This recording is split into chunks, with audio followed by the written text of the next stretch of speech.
When it comes to chapter 14, it shows how like Jerry's death wasn't an isolated tragedy, meaning something that just happened out of nowhere or that was uncontrollable. The reason for his death was because of the our system that continues to fail to protect our patients.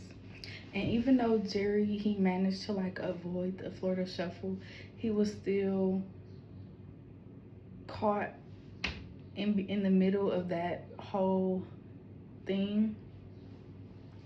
And the reason for that is because his opioid prescribing was heavily influenced by marketing claims that kind of like downplayed the addiction risk.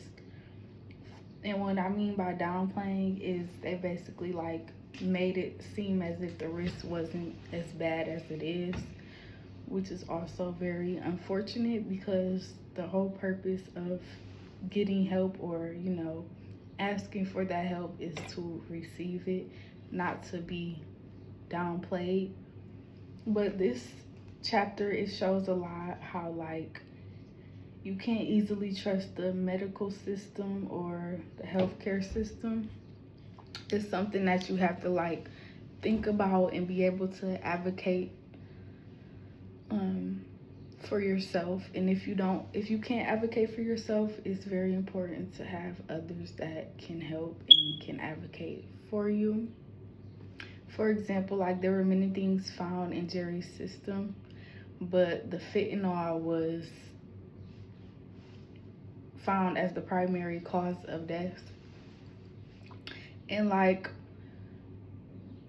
I understand why the fentanyl was in the picture, but at the same time, like there's many other things that occurred than just that single mistake. And that just shows how like dangerous things can be and how important it is for people to practice or taking safety precautions when it comes to like giving medications and making sure people are receiving what they need to be treated. And from the Fatal Facts of Fentanyl podcast, the one episode I listened to, it explained how like fentanyl is often mixed into pills and other things, and it makes like the overdose risk very unpredictable, so you never know, and it makes it very high, meaning there's more of a chance. And the podcast also discussed how like diversion from legitimate medical channels combined with like legal manufacture creates a dual pipeline for risk that public health systems struggle to control, and there's many different reasons for that.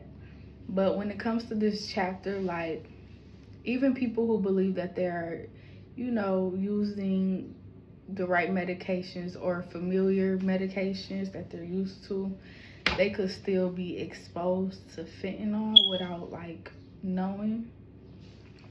And when it comes back to like connecting the two, they both show how like policy failures, prescribing practices, and drug marketers all have to do with like things like this happening. For example, Jerry's situation, his story.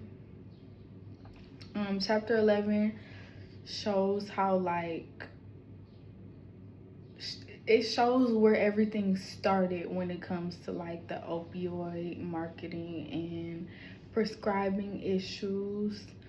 And then the podcast kind of like expands on what's happening and why it's happening for many different reasons.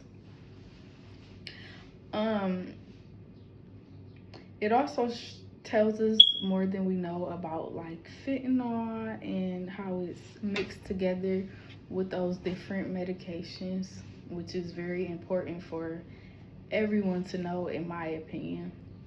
But Jerry's death is not just a personal loss, it's like it shows how quickly, you know, system weaknesses can cause other situations to happen that are uncalled for or not needed, and can cause many other different risks. Thank you for watching.